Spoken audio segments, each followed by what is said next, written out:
దేవుని మహాకృపను బట్టి 5 నెలలు మనకు గడిచి 6వ నెలలోనికి దేవాది దేవుడు మనల్ని నడిపించాడు. హల్లెలూయా. ఈ 6వ నెల అనగానే ఇంకా స్కూల్ ఓపెన్ అవుతాయి, కాలేజీలు ఓపెన్ అవుతాయి. ఎన్నో అవసరతలు ఉన్న అనేక అవసరతలు ఉన్నా ఇంకనూ ఎక్కువైనటువంటి అవసరతలు కలిగినటువంటి నెల. హల్లెలూయా. కాబట్టి నేను దేవుని దగ్గర ప్రార్థన చేశాను, యేసయ్యా ఈ నెల ఏం వాగ్దానం ఇవ్వబోతున్నావు అని చెప్పి దేవుని అడిగినప్పుడు అద్భుతమైన ఒక వాగ్దానాన్ని మనకిచ్చాడు. దాన్ని చదువుకొని దాన్ని ధ్యానం చేసుకుని ఈరోజు బల్లారాధనకి వెళ్దాం. లూకా రాసిన సువార్త 22వ అధ్యాయము 35వ వాగ్దాన వచనాన్ని మనము చదువుకుంటాము. కాబట్టి లూకా రాసిన సువార్త 22వ అధ్యాయము 35వ వాగ్దాన వచనము. మరియు ఆయన సంచియు జాలయు చెప్పులను లేకుండా నేను మిమ్మల్ని పంపినప్పుడు మీకు ఏమైనా తక్కువ ఆయనా అని వారిని అడిగినప్పుడు వారు ఏమీ తక్కువ కాలేదనిరి. హల్లెలూయా. యేసుక్రీస్తు నామమున దేవునికి మహిమ కలుగును గాక. దేవుని జనులారా, యేసుక్రీస్తు తన శిష్యులను పిలిచి వాళ్ళను పరిచర్యకు పంపించారు. ఆ పరిచర్యకు పంపించేటప్పుడు చెప్పాడు, మీరు సంచులను తీసుకొని పోకూడదు, 2 జతల బట్టలను తీసుకొని పోకూడదు, ఏమి తీసుకోపోకూడదు, మీరు వెళ్ళండి అన్నాడు. హల్లెలూయా. వారు ఏమీ లేకుండా వెళ్ళారు. వెళ్ళి తిరిగి వచ్చారు. తిరిగి వచ్చినప్పుడు యేసయ్య వారిని చూసి అడిగిన ఒక మాట. హల్లెలూయా. అప్పుడు చెప్తున్నాడు చూడండి, ఇదో సంచియు జాలియు చెప్పులను లేకుండా నేను మిమ్మల్ని పంపించినప్పుడు మీకు ఏమైనా తక్కువ ఆయనా అని అడిగాడు. హల్లెలూయా. మీకు ఏమైనా తక్కువ అయిందా అంటే వాళ్ళు చెప్పారు ఏమంటే ఏమీ తక్కువ కాలేదనేది. హల్లెలూయా. ఈరోజు దేవాది దేవుడు ఈ వాగ్దానం మనకి ఇచ్చినాడు ఏమంటే మీకు ఈ నెలలో ఏమీ తక్కువ కాదు. హల్లెలూయా. మీకు ఒకవేళ పరిస్థితులు ఈ రోజు వ్యత్యాసంగా ఉండొచ్చు, కానీ దేవుడు ఏం చెప్తున్నాడంటే మీకు ఈ నెల ఏమీ తక్కువ కాకుండా చేస్తాను. తక్కువ కాకుండా అంటే ఏమంట, ఫుల్ఫిల్ అంటే పూర్తిగా నేను ఆశీర్వదించబోతున్నాను. హల్లెలూయా. అప్పుడు దేవుడు ఎలాంటి మన దేవుడు అంటే ఆయన సంపూర్ణమైన దేవుడు. ఆయన మనల్ని సంపూర్ణంగా ఆశీర్వదించే దేవుడు. హల్లెలూయా. అప్పుడు నీకేమీ తక్కువ కాదు, ఏమీ తక్కువ కాదు, ఏమేమి తక్కువ కాదు అన్న దాన్ని మనం చూసుకుంటాం. చూద్దాము. మత్తయి రాసిన సువార్త 14వ అధ్యాయంలో 20వ వాక్యంలో మీరు చదివినట్టయితే యేసుక్రీస్తు 5,000 మంది ఆయన దగ్గరకు వచ్చినప్పుడు ఆయన 3 రోజులుగా వీరు నా దగ్గర ఉన్నారు, తినడానికి వీరికి ఏమీ లేదు అని చెప్పి వాళ్ళకి అందరికి ఏమన్నాడు, రొట్టె నిమ్మన్నాడు. హల్లెలూయా. రొట్టెలు చేపలు, రొట్టెలు ఇవ్వండి ఆహారం పెట్టనంటే మా దగ్గర లేదంటే ఒక చిన్నవాని దగ్గర 5 రొట్టెలు 2 చేపలు ఉన్నాయి. ఏముందంట, 5 రొట్టెలు 2 చేపలు. అయ్యో 5 రొట్టెలు 2 చేపలే ఉన్నాయి, ఇది ఇంత జనాలకు 5,000 మంది పురుషులు ఉన్నారే, ఇది ఎలా సరిపోతుందంటే దేవుడు దాన్ని ఏం చేశాడంట, ఆశీర్వదించి 5,000 మందికి పంచాడు. పంచిన తర్వాత మిగిలినాయంట. హల్లెలూయా. కాబట్టి దేవుడు ఎలా ఆశీర్వదించబోతున్నాడు నిన్ను అంటే చూద్దాము. ఆ 14వ అధ్యాయం 20వ వాక్యము, వారందరూ తిని తృప్తి పొందిన తరువాత మిగిలిన ముక్కలు 12 గంపల నిండా ఎత్తిరి. హల్లెలూయా. మిగిలినది ఎన్ని ఉందంట, 12 గంపలు. కొంచెం కాదు, 12 గంపలు నిండా మిగిలిందంట. మిగిలినది. హల్లెలూయా. అప్పుడు చూడండి, మనం కూడా ఎప్పుడైనా ఏదైనా ఒక ఫంక్షన్ చేస్తే ఏమా ఫంక్షన్ చేసినా అన్నమంతా అయిపోయింది, కొంచెం మిగిలిందంట. ఏమంటావు, కొంచెం మిగిలింది, సగం మిగిలిపోయింది అంటామా. అందరూ తిన్నారు కానీ సగం మిగిలింది, కొంచెం మిగిలింది. కానీ ఇక్కడ చూడండి, అందరూ తృప్తిగా తిన్నా కూడా 12 గంపల నిండా. హల్లెలూయా.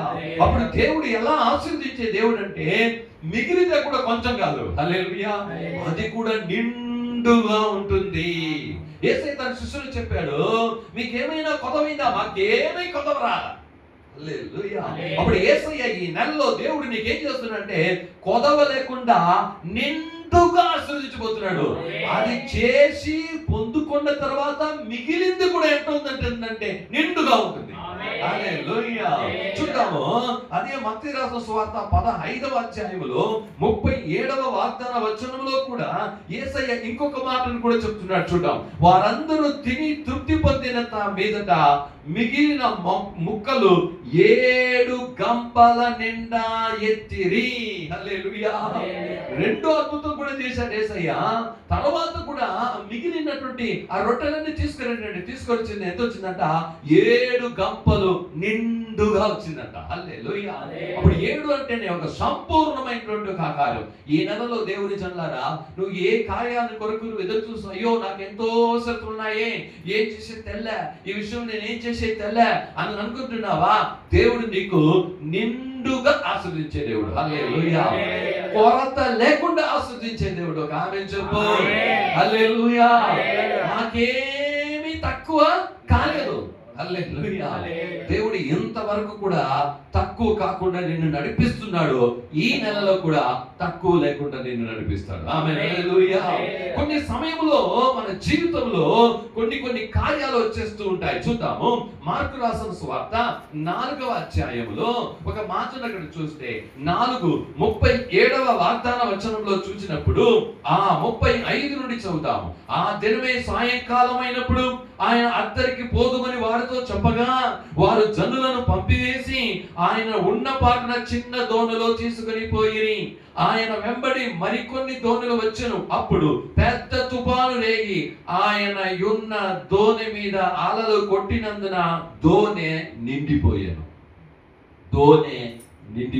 హల్లెలూయా. యేసుతో కూడా శిష్యులు కూడా వెళ్ళారు. అప్పకు వెళ్దామని వెళ్తారు. ఉన్నట్టుగా పెద్ద అలలు వచ్చేసింది. ఆ దోణి అంతా నీళ్ళ చేత నిండిపోయింది. హల్లెలూయా. ఒకవేళ నీ జీవితం అంతా ప్రాబ్లం చేత నిండిపోయి ఉందేమో. హల్లెలూయా. నీ మనసంతా బాధల చేత నిండిపోయిందేమో. నీ యొక్క జీవితము అయ్యా నిండి అయిపోయింది. ఎక్కడ చూసినా నాకు బాధలే, ఎక్కడ చూసినా నాకు వేదనలే, ఎక్కడ చూసినా నాకు దుఃఖాలే అని నువ్వు అనుకుంటున్నావేమో. మర్చిపోతూ అదే ధోనిలో యేసయ్య ఉన్నాడు. హల్లెలూయా. ఈ నాకు పూర్తిగా ఏమైపోయింది? ప్రాబ్లం, చుట్టూ ప్రాబ్లము, నీళ్ళంతా వచ్చేసింది. ఆ ధోనిలో ఫుల్గా నీళ్ళు వస్తే ఏమవుతుందండి? మునిగిపోతుంది.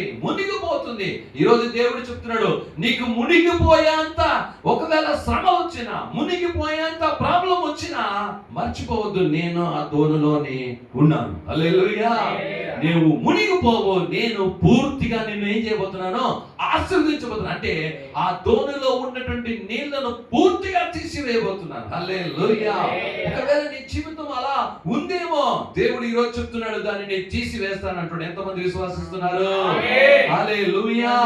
లూకా రాసిన సువార్త 5వ అధ్యాయములో 12వ వాగ్దాన వచనములో ఒక మాట రాయబడి ఉందండి. లూకా రాసిన సువార్త 5వ అధ్యాయము 12వ వాగ్దాన వచనములో ఆయన ఒక పట్టణంలో ఉన్నప్పుడు ఇదిగో కుష్ఠ రోగముతో నిండిన ఒక మనుష్యుడు. హల్లెలూయా. వారికి కుష్ఠరోగం వచ్చిందంట. ఎక్కడంతా? కొంచెం కాదు, తలలో మాత్రం కాదు, చేతుల్లో మాత్రం కాదు, కాళ్ళలో మాత్రం కాదు, తన శరీరం అంతా కుష్ఠం అంట. హల్లెలూయా. కుష్ఠము చేత నింపబడి ఉన్నాడంట. యేసు ఈరోజు చెప్తున్నాడు, ఒకవేళ నీ శరీరం అంతా వ్యాధి చేత నింపబడి ఉందా?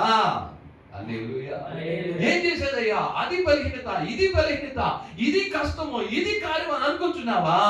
యేసయ్య దానన్నిటిని నీకు తీసివేసి నిన్ను పూర్తి స్వస్థత చేయగలిగిన శక్తిమంతుడు. హల్లెలూయా.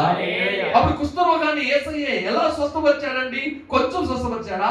సగం కొంచెం బాగుపరిచాడా? పూర్తిగా స్వస్థపరిచాడు. హల్లెలూయా. ఒకవేళ నీ శరీరం అంతా వ్యాధి చేత నువ్వు బాధపడుతున్నావేమో, కానీ యేసయ్య ఈరోజు చెప్తున్నాడు, నువ్వు శరీరం అంతా వ్యాధి, అనేకమైన వ్యాధుల చేత నువ్వు ఉన్నావు. యేసయ్య నేను నిండైన ఆరోగ్యాన్ని నీకు ఇస్తాను. హల్లెలూయా. విశ్వసించిన వారు హల్లెలూయా. చూద్దాము. అదే లూకా రాసిన సువార్త 16వ అధ్యాయము 20వ వాక్యంలో మనం చదివినప్పుడు అక్కడ ఒక మాట రాయబడి ఉంది. లూకా రాసిన సువార్త 16వ అధ్యాయము 20వ వాక్యము, లాజరు అను ఒక దరిద్రుడు ఉండెను, వాడు కురుపులతో నిండిన వాడై ధనవంతుని ఇంటి వాకిట పడి ఉండెను. హల్లెలూయా. అప్పుడు అక్కడ లాజరు అనే ఒక దరిద్రుడు ఉండంట. వానికేమంట, కురుపులతో నిండి, అంటే పూర్తిగా కురుపులే. హల్లెలూయా. ఒకవేళ నీ జీవితం అంతా దరిద్రత చేత నింపబడి ఉందేమో, అప్పుల చేత నింపబడి ఉందేమో. హల్లెలూయా. అతడు ఎవరంట? దరిద్రుడు, కురుపుల చేత నింపబడిను. అతని పూర్తి శరీరము కురుపుల చేత నింపబడిను. యేసయ్య ఈరోజు ఒకవేళ చెప్తున్నాడు, నువ్వు దరిద్రం, అయ్యో ఏం చేసేదయ్యా, అప్పుల బాధలు, అనేక కార్యాలు, దీని చేత నేను పూర్తిగా అప్పులో నేను మునిగిపోతున్నానయ్యా, పూర్తిగా దరిద్రతలో ఉన్నానని అనుకుంటున్నావా? యేసయ్య చెప్తున్నాడు, నేను పూర్తిగా దాంట్లో నుండి నేను విడుదల చేస్తాను. హల్లెలూయా. ఒక హల్లెలూయా. అందుకోసమే యేసయ్య ఏం చేస్తా అంటే, కల్వారి శిలువలో ఆయన నీ కొరకు పూర్తిగా కొట్టబడ్డాడు. మార్కు రాసిన సువార్త 15వ అధ్యాయములో 36వ వాగ్దాన వచనంలో మీరు చూసినప్పుడు అక్కడ ఒక మాట మన కొరకు రాయబడి ఉంది. చూద్దాము. మార్కు రాసిన సువార్త 15:36వ వాగ్దాన వచనము చూడండి. ఒకడు పరిగెత్తుకుని పోయి ఒక స్పంజిని చిరకలలో ముంచి రెల్లునకు తలిగించి ఆయనకు త్రాగనిచ్చి తాలుడి ఎలియామీని దింపవచ్చునేమో చూతుమనిది. హల్లెలూయా. నిన్ను నన్ను యేసయ్య నీకు ఏ కొరత రాకూడదని నిన్ను పూర్ణంగా రక్షించడానికి యేసయ్య శిలువలో తన శరీరాన్ని పూర్తిగా ఇచ్చేశాడు, తన రక్తాన్ని పూర్తిగా కార్చేశాడు. హల్లెలూయా. నీకు సంతోషం ఇవ్వడానికి యేసయ్య చేదు అయినటువంటి ఆ చెరకును ఏం చేశాడంట, ఆ చేదైనటువంటి చెరకును ముంచారంట. అంటే ఏమంట, ఫుల్లుగా, కొంచెం కాదు. హల్లెలూయా. ఫుల్లుగా ముంచి ఆయనకి ఏం చేశాడంట, ఆ చేదు చెరకును ఆయనకి ఇచ్చాడు. హల్లెలూయా. నీ జీవితంలో ఉన్న నా జీవితం అంతా చేదే అయ్యా, నా జీవితం అంతా చేదే. హల్లెలూయా. ఏ విషయంలో చూసినా చేదే, మారా అనుభవమే అని నువ్వు అనుకుంటున్నావా? యేసయ్య నీ మారా అనేటువంటి చీకటి అయినటువంటి చేదైనటువంటి కార్యాన్ని పూర్తిగా తొలగించడానికి ఈ నెలలో దేవుడు సమర్థుడైనాడు. ఒక ఆమేన్. హల్లెలూయా. నీ జీవితంలో ఉన్న పూర్తిగా ఉన్న ప్రాబ్లమ్స్, నీ జీవితంలో, నీ శరీరంలో ఉన్న పూర్తిగా ఉన్న వ్యాధి, నీ జీవితంలో ఉన్న పూర్తిగా ఉన్నటువంటి దరిద్రత, నీ జీవితంలో ఉన్న పూర్తిగా ఉన్నటువంటి చేదు కార్యాలను దేవుడు పూర్తిగా తీసివేసి నీకు ఇక మీదట ఏ కొరత దాంట్లో లాగేయకుండా దేవుడు చేస్తున్నాడు. హల్లెలూయా. ఒక హల్లెలూయా. అప్పుడు ఏ ఏ కార్యాల్లో నువ్వు పూర్తిగా ఉన్నావో దాంట్లో నుండి నీకు తీసి నిన్ను ఇంకా పూర్తిగా చేయబోతున్నాడు. ఏమేమి కార్యాలు నీకు పూర్తిగా చేయబోతున్నాడు చూద్దాం. యోహాను రాసిన సువార్త 16వ అధ్యాయము 24వ వాగ్దాన వచనాన్ని నేను చూసినట్టయితే అక్కడ ఒక మాటను నీకు రాసి, నీకు నాకు ఈరోజు రాసి దానిని మనకి ఈరోజు వాగ్దానంగా దేవుడు ఇస్తున్నాడు. ప్రతి మాటను జాగ్రత్తగా విందాము. యోహాను రాసిన సువార్త 16వ అధ్యాయము 24వ వాగ్దాన వచనము. ఇది వరకు మీరేమియో నా పేరున అడగలేదు, మీ సంతోషము పరిపూర్ణము అగునట్లు అడుగుడి మీకు దొరుకును. హల్లెలూయా. దేవుడు ఏం చేస్తాడంట, నీలో ఉన్న పూర్ణమైనటువంటి వ్యాధిని, పూర్ణమైనటువంటి ప్రాబ్లాన్ని, పూర్ణమైనటువంటి దరిద్రతను, పూర్ణమైనటువంటి చేదును తీసేసి ఏం చేయబోతున్నాడంటే దేవుడు ఇక్కడ చెప్తున్నాడు చూడండి. ఆ 24వ వాక్యములో సంతోషమును పరిపూర్ణమగునట్లు అడుగుడి. హల్లెలూయా. నీకు ఇంక మీద ఏం చేస్తున్నాడంటే సంతోషాన్ని సంపూర్తిగా ఇవ్వబోతున్నాడు. ఇంతేనా? హల్లెలూయా. సంతోషాన్ని ఏం చేయబోతున్నాడండి? సంపూర్ణంగా ఇవ్వబోతున్నాడు. హల్లెలూయా. నా సాక్ష్యము, ఎప్పుడైతే ఈ స్వార్థ కుడికలకు ఆటంకమే లేదా, ఎప్పుడు కావాలంటే నువ్వు స్వార్థ చెప్పుకోవచ్చు అన్నప్పుడు నేను ఆ రోజు ఎంత సంతోషపడ్డాను. హల్లెలూయా. వెంటనే వాక్యం ఇచ్చేసాడు అదే రోజే. హల్లెలూయా. ఇగో వెళ్ళి చెప్పు. ఆమేన్. హల్లెలూయా. నీకు సంతోషము సంపూర్ణంగా, ఇక దాంట్లో ఏముండదో, కొరత ఉండదు. దీంట్లో నాకు సంతోషం అయ్యా, దాంట్లో లేదయ్యా, దీంట్లో నాకు సంతోషం ఉందయ్యా, దాంట్లో లేదే అని చెప్పవు. హల్లెలూయా. అన్ని విషయాల్లో కూడా దేవుడు సంపూర్ణమైన నిండైనటువంటి సంతోషం ఇచ్చే దేవుడే ఉన్నాడు. హల్లెలూయా. ఆ తర్వాత యోహాను రాసిన సువార్త 21వ అధ్యాయము 11వ వాగ్దాన వచనములో మీరు చదివినట్టయితే అక్కడ ఒక మాట రాయబడి ఉంది. చూడండి, సీమోను పేతురు దోణి ఎక్కినందువలన దరికి లాగెను, అది 153 గొప్ప చేపలతో నిండి ఉండెను. హల్లెలూయా. అప్పుడు సంఘాన్ని నేను ఏం చేయబోతున్నానంటే ఆత్మల చేత నింపుతాను. హల్లెలూయా. సంఘాన్ని ఏం చేస్తాను? ఆత్మల చేత నిండెను. సంఘాన్ని నేనేం చేస్తానంటే నింపుతా. హల్లెలూయా. ఇది దేవుడు ప్రవచనాత్మకంగా యేసయ్య ఈ నెల వాగ్దానాన్ని మీకు ఇస్తున్నాడు. కాబట్టి నేను నీకు నిండైనటువంటి ఒక సంతోషాన్ని ఇస్తాను. నిండైనటువంటి అంటే 153 చేపలు. అందుకే మనం చిన్నపిల్లల సిబిసి క్లాస్ చదివి మనం చేసాం 3 రోజులు. ఎంతమంది వచ్చారు? 153 మంది. హల్లెలూయా. 153 మంది నిండుగా వచ్చేసారు. ఆ ప్రేమ కుమార్ బ్రదర్ చెప్పారు, పాస్టర్ ఇంతే పాస్టర్, ఇంకా ఎక్కువ వస్తే కూడా ఇక్కడ చాలదు పాస్టర్, ఇంకా ఎక్కడ కూర్చోబడి మాకు ఇక్కడ సాలకుండా అక్కడ చెట్ల కింద పోయి కూర్చోబెట్టాం. హల్లెలూయా. ఇంకా ఎక్కువ వస్తే మనం ఇక్కడ చేయను. చూడండి, నిండుగా మార్చేశాడు. హల్లెలూయా. ఈ రోజు వాగ్దానం దేవుడు చెప్తున్నాడు, నిండైన చేపలు, పెద్ద గొప్ప చేపల చేత నిండిపోయింది. హల్లెలూయా. చూద్దాం ఆ తర్వాత ఏం చేస్తాం. చూడు, అపోస్తలుల కార్యములు 2వ అధ్యాయము 28వ వాక్యాన్ని మనం చదివినట్టయితే అక్కడ ఒక మాట మనకు రాయబడి ఉంది. నాకు జీవ మార్గములు తెలిపితివి, నీ దర్శనమును అనుగ్రహించి నన్ను ఉల్లాసముతో నింపెదవు. హల్లెలూయా. ఏం చేస్తాడంట? నెక్స్ట్ నీకు దర్శనాలను ఇచ్చి నిన్ను ఉల్లాసంతో నింపుతాడు. ఆమేన్. అందుకే చెప్పినాను, నాకు ఒక బయలు పట్టించి తీసుకొచ్చాడు. హల్లెలూయా. ఏమిచ్చాడు? దాన్ని చూసి నువ్వు భలే సంతోషం. నాకు ఈరోజు సంతోషం మీద సంతోషం. హల్లెలూయా. అప్పుడు చెప్పాడు, నీకు జీవ మార్గములను నీవు నాకు జీవ మార్గములు తెలిపితివి, నీ దర్శనమును అనుగ్రహించి నన్ను ఉల్లాసంతో నింపదు. ఉల్లాసం. హల్లెలూయా. అప్పుడు ఒక దర్శనం వస్తే అది ఎంత ఏమొస్తుందంట?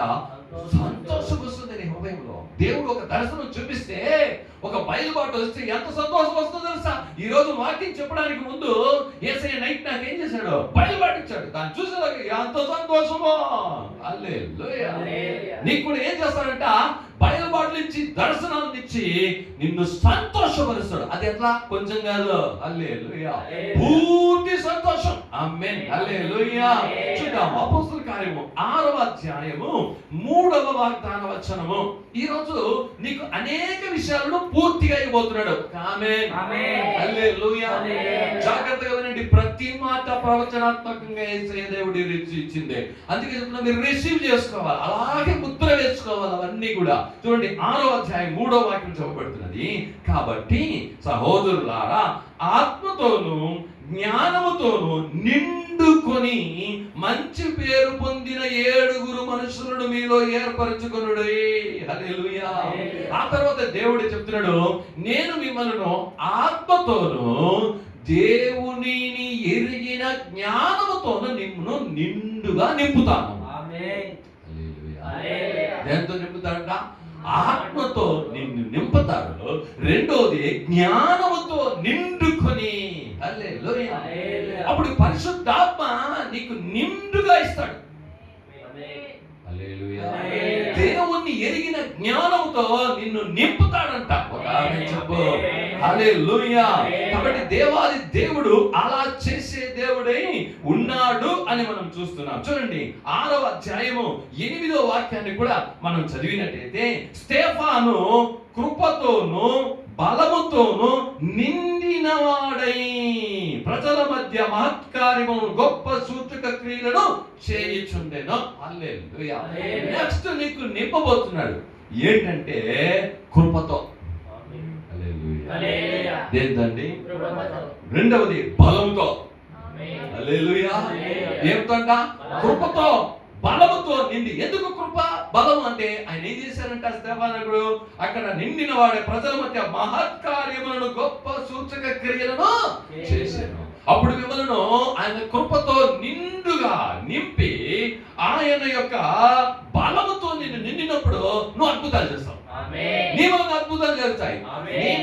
మహత్కార్యాలు జరుగుతాయి. హల్లెలూయా. అందుకే చెప్పాడు, వీటికంటే గొప్ప కార్యములు చూతులని నీతో నేను చెప్పలేదా? హల్లెలూయా. అప్పుడు దేవుడు నీలో ఉన్నటువంటి చేదును, నీలో ఉన్నటువంటి పూర్తిగా నిండిపోయినటువంటి బాధలను, వేదనలను, వ్యాధులను తీసేసి చీడ మాత్రం కాదు, ఆయన సంతోషంతో నింపుతున్నాడు. హల్లెలూయా. ఆత్మతోను, జ్ఞానంతోను నింపుతున్నాడు, కృపతోను, బలముతోను నిన్ను ఏం చేస్తున్నాడంట? నింపుతున్నాడు. చూద్దాం. అదే అపోస్తల కార్యము 7వ అధ్యాయము 55వ వాగ్దాన వచనంలో ఒక మాట రాయబడి ఉంది. చూద్దాం. 7వ అధ్యాయము 55. అయితే అతడు పరిశుద్ధాత్మతో నిండుకొనిన వాడై ఆకాశము వైపు తేరి చూచి దేవుని మహిమను, యేసు దేవుని కుడి పార్శ్వమందు నిలిచి ఉండుటను చూచి. హల్లెలూయా. నువ్వు ఆత్మ చేత ఎప్పుడైతే నింపబడతావో ఆకాశం తెరవబడి దేవుని మహిమను చూస్తావు. ఏం చూస్తావు? నీ హృదయము ఆత్మ చేత నింపబడినట్టయితే ఏం చూస్తావంట? మహిమను చూస్తావు, దేవుని మహిమను చూస్తావు. హల్లెలూయా. అప్పుడు ఈ రోజు నీ జీవితంలో ఎందుకురా నా జీవితము బాధ చేత నాకు ఎప్పుడు నిండిపోయి ఉందే, బాధలు, కష్టాలు, వ్యాధులు, పోరాటాలు వీటి చేతనే నిండిపోయి ఉంది అని అనుకుంటున్నావు. యేసయ్య 6వ చెప్తున్నాడు, వాటిని నేను తొలగించి అదే నిండుతో కూడా నీకు ఒక ఆశీర్వాదము, అదే నిండుతో కూడా ఒక సంతోషము, అదే నిండుతో కూడా పరిశుద్ధాత్మ, బయలుబాట్లు, దర్శనము, మహిమ కార్యాలు నేను నింపబోతున్నాను. హల్లెలూయా. ఒక హల్లెలూయా. ఫిలిప్పీయులకు రాసిన పత్రిక 4వ అధ్యాయములో 18-19లో అపోస్తలుడైన పౌలు గారు అద్భుతంగా ఒక మాట రాసి పెట్టారు. చూడండి ఆయన జీవితంలో ఈ రోజు ఆ మాటలు మనకు దేవుడు ప్రవచనాత్మకంగా చెప్తున్నాడు. చూద్దాం. 4వ అధ్యాయము 18-19. నాకు సమస్తమును సమృద్ధిగా కలిగి ఉన్నది. హల్లెలూయా. ఇప్పుడు మీరందరూ చెప్పబోతున్నారు హల్లెలూయా. నీకేం చేయాలంటే ఎలా ఉంటుందంటే, ఏమా ఇదే మాట మనం అందరం చెప్తాం. హల్లెలూయా. నాకు సమస్తమును సమృద్ధిగా కలిగి ఉన్నది. హల్లెలూయా. అప్పుడు మనకు సమస్తం అన్ని నాకు ఎలా ఉందంట? సమృద్ధిగా ఉందయ్యా. హల్లెలూయా. ఇందాక ఎన్ని చెప్పుకొచ్చినామో అవన్నీ కూడా నీకు దేవుడు ఏం చేయబోతున్నాడంట? సమృద్ధిగా అయిపోతున్నాడు. హల్లెలూయా. చూద్దాము. మీరు పంపిన వస్తువులను ఎపఫ్రాతు వలన పుచ్చుకొని ఏమీ తక్కువ లేకున్నాను. హల్లెలూయా. యేసు శిష్యులను పంపించినప్పుడు చెప్పాడు, నీకేమైనా తక్కువ లేదయ్యా. ఇక్కడ చూసాను, నాకేం తక్కువ లేదు. పరిచర్యలో మనకు కావాల్సిన వస్తువులన్నీ ఇక ఏమీ తక్కువ కాదు. హల్లెలూయా. నాకు ఇక తక్కువ లేదు. హల్లెలూయా. ఏం తక్కువ లేదు. నాకు పరిచయం చేయడానికి కావాల్సిన అన్నిటినీ తక్కువ లేకుండా నాకు దేవుడు సమృద్ధిగా ఇచ్చాడని దేవుడు సెలవిస్తున్నాడు. అందుకే చూడండి మళ్ళీ అవి మనోహరమైన సువాసనయు దేవునికి ప్రీతికరమును ఇష్టమునైన యాగమునై ఉన్నది కాగా దేవుడు తన ఐశ్వర్యము చొప్పున క్రీస్తు యేసునందు మహిమలోని ప్రతి అవసరములను తీర్చును. హల్లెలూయా. అప్పుడు సమృద్ధిని దేవుడు దయచేసే దేవుడు ఉన్నాడు. హెబ్రీయులకు రాసిన పత్రిక 6వ అధ్యాయము 11-12లో ఇంకొక సమృద్ధిని కూడా, ఇంకొక సంపూర్ణతను కూడా దేవుడు మనకి ఇవ్వబోతున్నాడు. చూద్దాం. హెబ్రీయులకు రాసిన పత్రిక 6వ అధ్యాయము 11-12. ఇందును గూర్చి మేము చెప్పవలసినవి అనేక సంగతులు ఉన్నవి గాని మీరు వినుటకు మాందులైన వాటిని చూద్దాం. 6వ అధ్యాయం 11-12. 6:11. మీరు మాందులు కాక విశ్వాసము చేతను ఓర్పు చేతను వాగ్దానములను స్వతంత్రించుకుని వారి పోలి నడుచుకున్నట్లుగా మీలో ప్రతి వాడికి మీ నిరీక్షణ పరిపూర్ణము నిమిత్తము మీరు ఇది వరకు కనబరిచిన ఆసక్తిని తుదమటుకు కనబరచవలనని అపేక్షించుచున్నాను. నిరీక్షణ పరిపూర్ణం. హల్లెలూయా. అంటే ఏమంట? దేవుడు ఏదైతే చెప్పాడో అదన్నీ ఏం చేస్తుంది? ఎంత కొంచెం ఎన్ని చెప్పాడో నిరీక్షణ పూర్తిగా జరుగుతుంది. అందుకే చెప్పిన నీకు ఆవగింజంత కూడా ఏం చేయకూడదు. ఆమేన్. హల్లెలూయా. అవిశ్వాసమే లేదు, రాకూడదు. ఏం చేయాలి? చెప్పింది అట్లే ఎస్ ముద్ర వేసేయాలి. ఆయన చెప్తా ఉంటే నువ్వు ముద్ర ఆమేన్ ఆమేన్ ఆమేన్ అనే విశ్వాసము ముద్ర వేస్తా ఉండాలి. ఒక్కొక్క వాక్యం వింటా. హల్లెలూయా. నిరీక్షణ పరిపూర్ణము నిమిత్తము. నువ్వు ఏదైతే నిరీక్షిస్తున్నావో అది పరిపూర్ణంగా ఉంటుంది. హెబ్రీయులకు రాసిన పత్రిక 10వ అధ్యాయము 22వ వాగ్దాన వచనంలో కూడా యేసు ఒక మాట చెప్తున్నాడు చూడండి. 10వ అధ్యాయము 22వ వాగ్దాన వచనం, మనస్సాక్షికి కల్మషము తోచకుంటున్నట్లు ప్రోక్షింపబడిన హృదయములు గలవారును నిర్మలమైన ఉదకముతో స్నానము చేసిన శరీరములు గలవారునై ఉండి విశ్వాస విషయములో సంపూర్ణ నిశ్చయితము గలవారై యథార్థమైన హృదయముతో మనము దేవుని సన్నిధానమును చేరుదుము. విశ్వాస విషయములో సంపూర్ణం. హల్లెలూయా. ఏమట? నీకు విశ్వాసం ఎలా ఉండాలా? యేసయ్య నీకు ఇస్తున్నాడు విశ్వాస సంపూర్ణం. దేవుని చూసి చెప్తారు, ప్రభువా ఈ రోజు చెప్పిన ప్రతి ఒక్క కార్యంలో నేను పూర్తి విశ్వాసమును నేను చెప్తున్నా, చూపిస్తున్నా. హల్లెలూయా. చివరిగా కొలొస్సీయులకు రాసిన పత్రిక 2వ అధ్యాయము 2వ వాక్యాన్ని కూడా నీకు మనకు దేవుడు దయచేయబోతున్నాడు. అది ఏమిటని చూద్దాం. కొలొస్సీయులకు రాసిన పత్రిక 2వ అధ్యాయము 2వ వాగ్దాన వచనము చూద్దాము. అక్కడ ఇదో మీ కొరకును లవోదిక వారి కొరకును శరీర రీతిగా నా ముఖము చూడని వారందరి కొరకును నేను ఎంతగానో పోరాడుచున్నాను మీరు తెలుసుకొని కోరుచున్నాను. వారు ప్రేమ యందు అతకబడి సంపూర్ణ గ్రహింపు యొక్క సకల ఐశ్వర్యము కలిగిన వారి దేవుని మర్మమైన క్రీస్తును స్పష్టముగా తెలుసుకున్న వారి తమ హృదయములలో ఆదరణ పొందవలనని వారందరి కొరకు పోరాడుచున్నాను. హల్లెలూయా. నీ హృదయములో దేవుడు సంపూర్ణమైన ఆదరణను ఇస్తాడు. ఆదరణకర్త అయినటువంటి దేవాది దేవుడు పరిశుద్ధాత్మ దేవుడు నీకు సంపూర్ణమైన ఆదరణను కలగజేస్తాడు. హల్లెలూయా. అందుకే లూకా 22:35లో చెప్పాడు, అయ్యా నేను ఏమి లేకుండా పంపించినానే, నీకేమైనా తక్కువైందా? వాళ్ళు చెప్పారు, మాకేమీ తక్కువ కాలేదు. ఈ వాగ్దానాల చేత మిమ్మల్ని పంపిస్తున్నా, చివరి రోజు వచ్చేలాంటి మీరు వచ్చి చెప్తారు, మాకేమీ హల్లెలూయా మాకేమీ తక్కువ లేదయ్యా, కొలవ లేదయ్యా, అన్ని దేవుడు సంపూర్ణంగా ఏం చేసేసాడు, ఇచ్చేసాడు. హల్లెలూయా. కాబట్టి ఈ రోజు యేసుక్రీస్తు కల్వారి శిలువలో ఏం చేశాడంటే నీ కొరకు నా కొరకు కొట్టబడ్డాడు. ఎలా కొట్టబడ్డాడంటే ఆయన హల్లెలూయా సంపూర్ణంగా. ఎలా కొట్టబడ్డాడంటే హల్లెలూయా ఆయన తల నుండి కాళ్ళ వరకు కొట్టబడ్డాడు. ఆయన పూర్తి రక్తము మన కొరకు ఏం చేశాడంటే చిందించాడు. హల్లెలూయా హల్లెలూయా.